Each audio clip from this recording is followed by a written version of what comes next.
యేసుక్రీస్తు నామంలో పరిశుద్ధాత్మ ఆశీర్వాదము ప్రతి దినము పొందుకుంటున్న ప్రతి ఒక్కరికి హృదయపూర్వక వందనాలు తెలియచేస్తూ ఉన్నాను. ప్రతిరోజు మనము ప్రార్థన చేసుకోవాలి, వాక్యంను ధ్యానించి పరిశుద్ధాత్మ ఆశీర్వాదాన్ని పొందుకోవాలి. ప్రతిరోజు కూడా మనము మర్చిపోకూడదు, మిస్ కావద్దు. ఈరోజు పరిశుద్ధాత్మ దేవుడు మనకిస్తూ ఉన్న వాగ్దానము దావీదు రాసిన కీర్తనలు 118 అధ్యాయము 26 వచనము. యెహోవా పేరిట వచ్చువాడు ఆశీర్వాదం నందునుగాక. యెహోవా మందిరములో నుండి మిమ్మల్ని దీవించుచున్నాము. ఎంత గొప్ప మాట!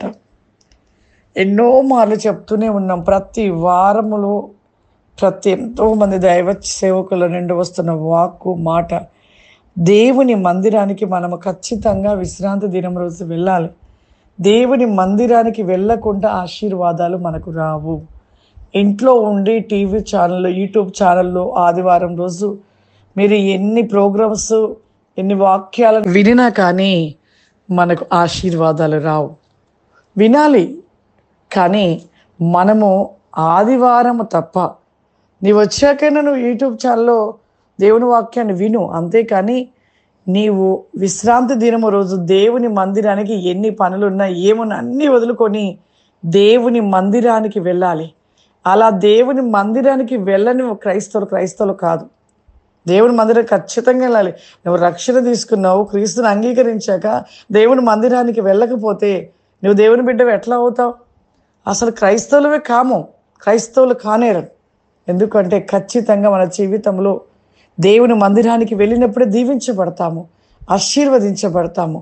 కానీ దేవుని మందిరానికి వెళ్ళకుండా మనము ఎప్పుడో కొంతమంది క్రిస్మస్కి పండుగ ఆరాధనకు వస్తారు, లేకపోతే ఈస్టర్కి వస్తారు. ఈ కడమ ప్రతి ఆదివారం కూడా దేవుని మందిరానికి రారు. వాళ్ళు దేవుని బిడ్డలు కానేరరు. క్రైస్తవులుగా ఉంటున్నారనే కానీ నిలువెచ్చిన స్థితిని కలిగి దేవుని బిడ్డలుగా కానేరరు. అది జ్ఞాపకం చేసుకుని ప్రియులారా, దయచేసి ప్రతి ఒక్కరు కూడా ఎన్ని పనులున్నా, ఎంత దూరం మందిరం, మీకు చాలా దూరం ఉన్నా పర్వాలేదు, మీరు ఎక్కడైతే నాటబడ్డారో ఆ మందిరానికి మీరు ఖచ్చితంగా ఎంతో దూరమైనా కానీ మీరు ఆదివారము వెళ్ళాలి. ఆదివారం అంతా దేవుని సన్నిధిలో గడిపి తిరిగి మనం ఆశీర్వాదాలు పొందుకొని రావాలి. ఆ విధంగా ఉన్నప్పుడు మన జీవితంలో ఎన్నో ఆశీర్వాదాలు పొందుకుంటాం. ఎన్నో అపాయాల నుండి దేవుడు తప్పిస్తాడు. ఎన్నో విషయాలలో దేవుడు కార్యాలు జరిగిస్తూ ఉంటాడు. దేవుని మందిరానికి వెళ్ళకుండా ఆశీర్వాదాలు కావాలంటే అవి ఏటి నుండిగా కూడా మనకు ఆశీర్వాదాలు రావు. కాబట్టి ప్రతి ఒక్కరు కూడా ఆశీర్వాదం పొందుకోవాలని, ఆశీర్వాదాలు మన కుటుంబంలో ప్రతి ఒక్క విషయంలో మనకు ఒక అద్భుతమైన కార్యాలు జరిగించబడాలి అంటే దేవుని మందిరానికి మనము వెళ్ళాలి.